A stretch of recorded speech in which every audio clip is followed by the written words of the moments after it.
Tihidi block ଓଷ୍ଟାର ସାଧାରଣ ସମ୍ପାଦକ ବିଶ୍ୱନାଥ ପ୍ରଣାମୁ।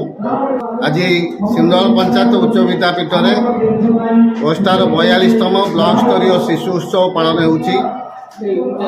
ଏ ଶିଶୁ ଉତ୍ସବ ହେଉଛି ହାଇସ୍କୁଲ ସ୍ତରର ପିଲାମାନଙ୍କର ଅନ୍ତର୍ନିହିତ ପ୍ରତିଭାକୁ ବିକଶିତ କରିବା ଏବଂ ଏ ଅନୁଷ୍ଠାନରେ ଏ ଶିଶୁ ଉତ୍ସବ ଏ ଶିଶୁ ମେଳା ନାରା ହେଉଛି ଶିଶୁ ଆସିଲେ ଦୁନିଆ ହସେ।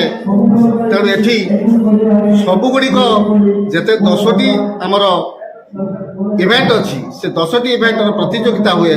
ସେ ପ୍ରତିଯୋଗିତାରୁ ବ୍ଲକ ସ୍ତରରୁ ଜିଲ୍ଲା ସ୍ତରକୁ, ଜିଲ୍ଲା ସ୍ତରରୁ ରାଜ୍ୟ ସ୍ତରକୁ ଯାଆନ୍ତି ଏବଂ ସବୁଗୁଡ଼ିକ ଫିଲ୍ଟର ହୋଇଯାଏ, ଅର୍ଥାତ୍ ନିରପେକ୍ଷ ଭାବେ ଏଠି ମାନେ ମେଧା ଚୟନ କରାଯାଏ।